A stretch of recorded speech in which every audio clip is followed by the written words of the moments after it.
এটাই বোধহয় বেস্ট সুখের মুহূর্ত আমার এখন পর্যন্ত। হরে কৃষ্ণ। হরে কৃষ্ণ। আমরা ভগবানের বাড়ি, ভগবানের বাবা দাদু বাড়ি আমরা দর্শন করেছি, আমি দর্শন করেছি, খুবই ভালো লাগছে, খুবই ভাগ্যবান মনে হচ্ছে। আমি যেন আবার ট্রাকে ফিরতে পারি, সবাই আমার জন্য কৃপা করবেন। হরে কৃষ্ণ। হরে কৃষ্ণ। প্রভু আজকে সকাল পর্যন্ত দুপুর পর্যন্ত অনেক সুন্দর লাগছে, মাঝে একটু খারাপ লাগছিল, কিন্তু আমরা যখন পরে ওখানে যাই, ওখানে যাওয়ার পর আবার নতুন করে আরো ভালো লাগে। স্যারের কাছে তারপর সবার কাছে যখন শুনলাম যে এই জায়গার মহিমা, বিশেষ করে ওই পুরোনো বাড়িটা দেখার পরে যেন মানে মনে হচ্ছিল যেন সব দেবতারা ওখানে আছে, চারিদিক থেকে ঘুরে দাঁড়ানো। আর আমরা যখন অনানে থাকি এই ট্যুরটা করি তখন এখানে আসি, কিন্তু তখন জানতে পারি না যে আসলে নরকের দক্ষিণ দ্বার বন্ধ হয়ে যায়। হ্যাঁ, তবে আজকে আসে আর একটা ব্যাপার নিয়ে ভয়ও লাগছে যে নরকের আর কোনো দ্বার আছে কিনা। আর এটা আসলে আমাদের রিসার্চ করছে, মারাত্মকভাবে রিসার্চ করছে, যাতে আমরা আমাদের না এই যে না কিছু না মালা যাতে আরো জপতে পারি, আরো ভালোভাবে জপতে পারি।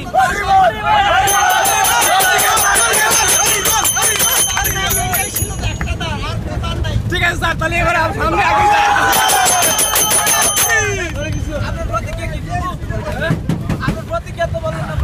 হরে কৃষ্ণ। যেখানে ভগবান আবির্ভূত হয়েছে সেখানে ভ্রমণ করার চেয়ে সৌভাগ্য কি হইতে পারে। আমার মানব জীবন ধন্য হয়ে গেল, আর সেই সাথে জনকের দ্বার তো বন্ধ হইলই।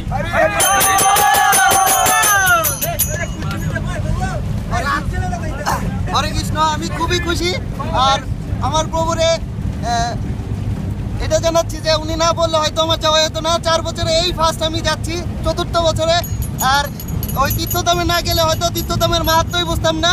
আমার জন্য দোয়া করবেন, আশীর্বাদ করবেন, যাতে আমি আমার পরিবার সহ আবার এই ভক্ত সমেতে আসতে পারি।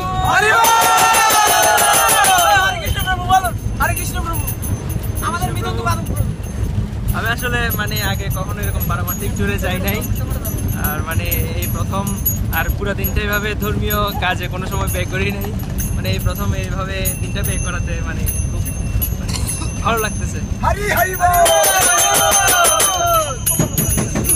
হরে কৃষ্ণ। নবদ্বীপ প্রভু বলছেন যে আমাদের আসলে গুরু হতে হবে, শিষ্য নয়। সেই অনুসারে আমি যে প্রেম রস আস্বাদন করছি, অন্তত হলো আমার পরিবারের কাউকে হলো আমি এখানে নিয়ে আসার চেষ্টা করব এই প্রেম রস আস্বাদন করার জন্য।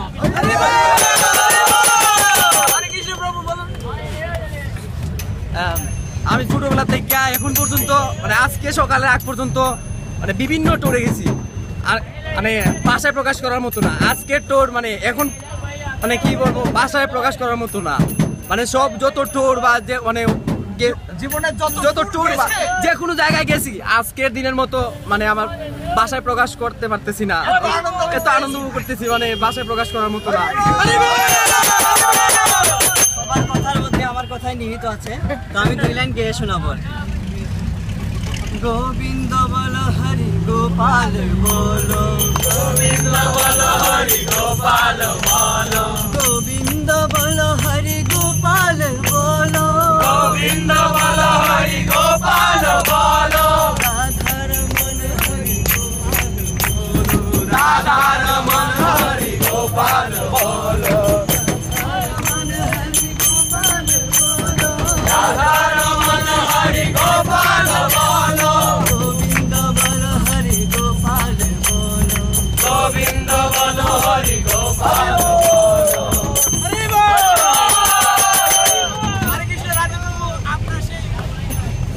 হরে কৃষ্ণ প্রভুরা, আমি জীবনে কল্পনা করতে পারিনি যে এরকম একটা পারমার্থিক ধামে যেতে পারবো বলে আমার জীবনে। ঠিক আছে, অনেক ভালো লাগছে। কৃষ্ণ আমাকে জমের বাড়ি থেকে রক্ষা করতে পারবেন কিনা এটা জানি না, কিন্তু আজকে 1 মিনিটের জন্য মনে হয়নি যে আমি ইহলোক আছি। আমার মনে হয়েছে সবসময় যে আমি আজকে কৃষ্ণর সাথে আছি, আমার ভক্তের সাথে আছি। খুবই ভালো লাগছে। আর সবচেয়ে বেশি ধন্যবাদ দিতেছি আমাদের ইসকন ইয়ুথ ফোরামকে যে এরকম একটা মানে ট্যুরের ব্যবস্থা করার জন্য। আমি চাই প্রতিদিন এরকম একটা ট্যুর হয়ে যাতে প্রত্যেকটা দিন মানে কৃষ্ণর সারণে আমাদের দিন কাটুক,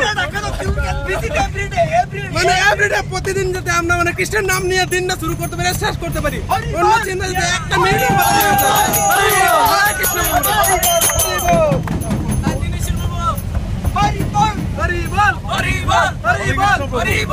আমার এখানেই সেই প্রথম ট্যুর, আমি ঢাকা দক্ষিণে আর কখনো আসি নাই। এত ভালো লাগছে যে এটা ভাষায় বলা যায় না। আমি চাই পরবর্তী যাতে যখন ট্যুর হবে আমি আপনাদের সাথে এইভাবে কৃষ্ণ ভক্ত হয়ে আপনাদের সাথে চলতে পারি। আরো আমার যারা আছে আত্মীয় স্বজন, ভাই বোন, বন্ধু বান্ধব, তাদেরকেও নিয়ে আসবো যাতে নরকের দক্ষিণ দ্বার বন্ধ করা যায়।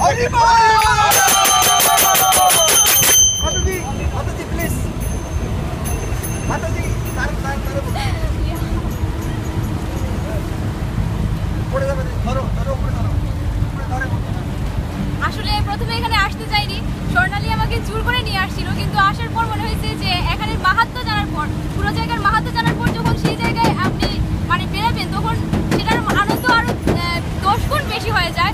তো আমি আসলে স্পেশালি স্বর্ণালীকে এবং এই ভক্তবৃন্দকে অসংখ্য ধন্যবাদ। আর আমার জার্নিতে প্রবলেম তাই কোনোখানে যাই না, কিন্তু আজকে আমার একবারের জন্যও খারাপ লাগেনি। আর কি জন্য হয়েছে আমি জানি না, আসলে কৃষ্ণর জন্যই সম্ভবত হয়েছে। আর আমার খুব খুশি লাগতেছে যে আমি যদি নেক্সটে যাইতে পারি তাহলে আরো ভালো লাগবে আমার।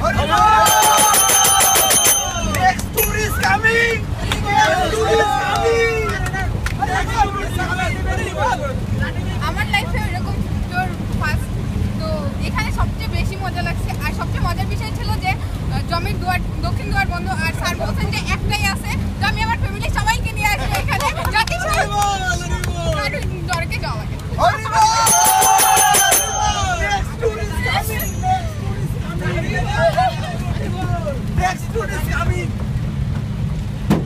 আমি বলবো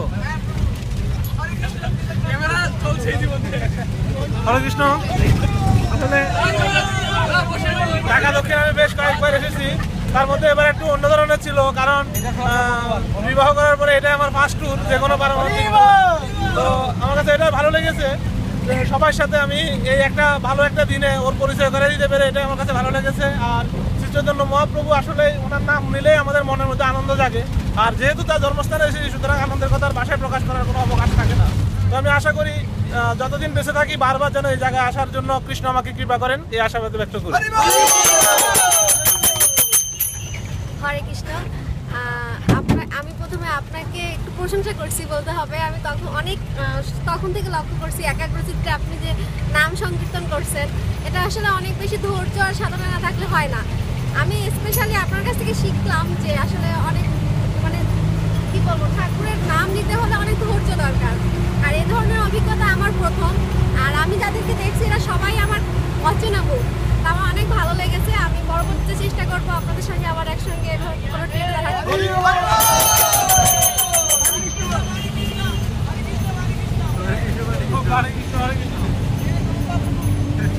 প্রথমে আমি দণ্ডবোধ প্রণাম আপনাকে প্রভু, এবং আজকের এই দিনে সবচাইতে আমি বেশি যারে কৃতজ্ঞতা প্রকাশ করি সে হচ্ছে আমাদের রসাঙ্গ প্রভু। আমার আসলে জন্মদিন কি আবির্ভাব তিথি কি আজকে এখানে না আসলে আসার পরে একটা জিনিস মনে হলো, যদি গৌর না আসতো তবে আমাদের কি হইতো, আমরা কেমনে ধরতাম দেহ। একটা গান আছে না, যদি গৌর না আসিত কেমন হইতো, কেমনে ধরিতাম দেহ, রাধারও মহিমা প্রেমর সসীমা জগতে জানাইতো কেহ।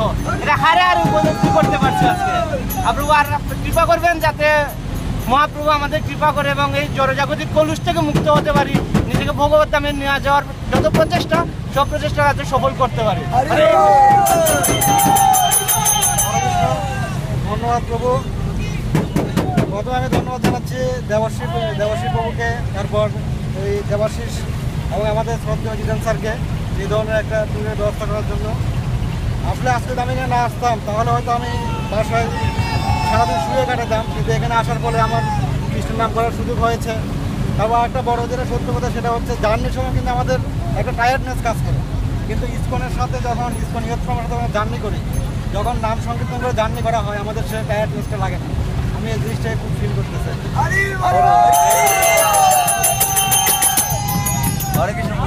আমি আরো আইছি দামে, উনি হচ্ছে আমাদের রাধুনী প্রভু। আমি আরো দামে আইছি, তবে আজকের মতন আনন্দ আর হয় নাই। যেহেতু আরো আইছি 2বার 3বার আইছি, কিন্তু আজকে বেশি আনন্দ পাইছি। আজকে মহাপ্রভুর বেশি বেশি লীলাগুলা শ্রবণ করতে পারছি সুন্দর সুন্দর ভক্তবৃন্দের মুখ থেকে।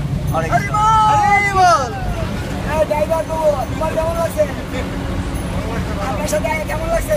ভালো লাগছে। আপনি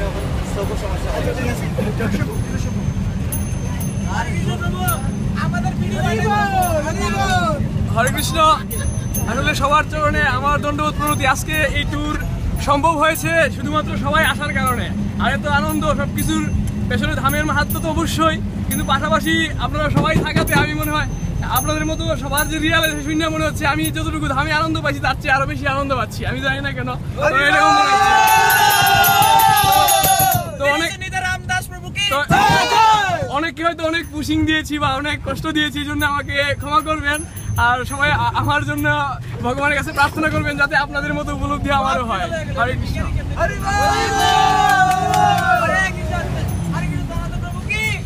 আমি সকল প্রভুর চরণে প্রপত্তি করি যেন আমাদের গৌরাঙ্গ মহাপ্রভুর নির্দেশটার কথা মাথায় থাকে যে আমরা সবাই যেন এরকম যেমন ধামে এসেছি ধামের মহত্ব শোনার ব্যবস্থা করার জন্য প্রচেষ্টা করছি, এই কাজটি যেন আমরা সবাই করি, তাহলে ভগবান সবচেয়ে বেশি খুশি হবেন। এবং আমি সবাইকে বলবো সবাই যেন এই প্রচেষ্টাই করি, যেন আর একজনকে উৎসাহিত করি এই ধামে আসার জন্য, তাতে তার নরকের দরজাটা বন্ধ হয়ে যাবে, এটা তার উপকারে করা হবে, ক্ষতি করা হবে না। এবং যদি সাথে সঙ্গে করি তাহলে আমরা ভগবত প্রেম লাভ করতে পারবো। আমার অনুরোধ হলো যে আমরা চাই কোনো জীবেই যেন নরকে প্রবেশ না করে এবং সবাই যেন ভগবত প্রেম লাভ করে।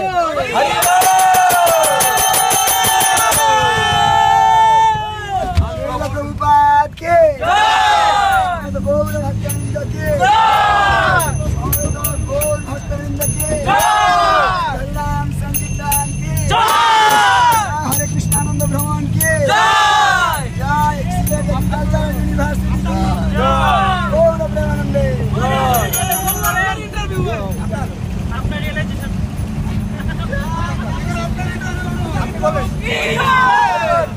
হরে কৃষ্ণ। কালকে রাতে বেলা আমার একটা মাথায় একটা বুদ্ধি এসেছিল যে আমি মহাপ্রভুর একটা লীলা শুনছিলাম 3 ঘন্টা ব্যাপী।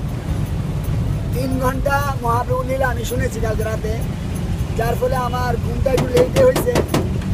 তো শেষ দিকে যখন দেখি আমি 4টা বাজে গেছে, তখন আমি মঙ্গল আরতি করে ফেলছি, আর ঘুমাই নাই। মঙ্গল আরতির পরে দাঁড়ায় দাঁড়ায় জবটা শেষ করছি।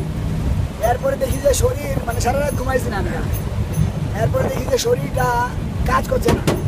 তখন একটু এমনি শুনেছি, একজন প্রভুকে বলছি আমাকে 8টার সময় ডাক দিয়েন।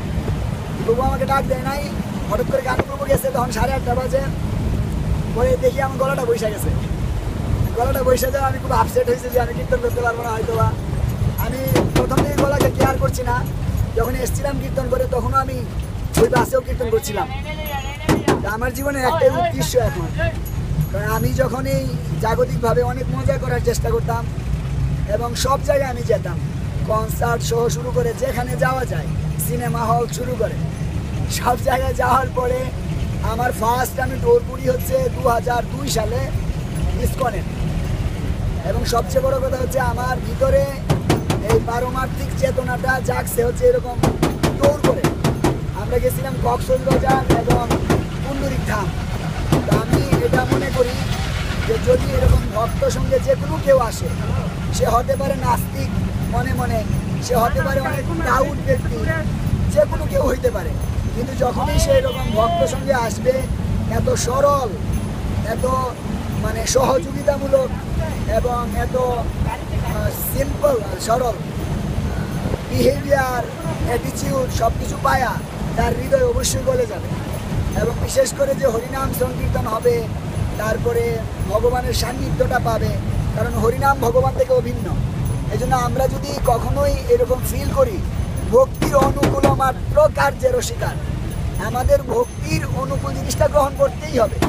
যদিও আমরা অনেক বিজি চাকরিজীবী স্টুডেন্ট সবাই, তারপরেও যদি সুযোগ পাই বিচার করব আমি, তো বিচার করে যদি দেখি সম্ভব স্কোপ আছে, তাহলে যেন এটা আমরা গ্রহণ করি। আমি হৃদয় থেকে এটা চাই, আমি সারাটা জীবন আপনাদের মতো ভক্তদের সেবা করে যেতে চাই। আমার জীবনের সুখ, স্বাচ্ছন্দ্য, ভালোবাসা, আনন্দ সব কিছুকে আমি ত্যাগ করে হলেও আমি যদি আপনাদের একটু আনন্দ দিতে পারি, এটা আমার জীবনের মতো।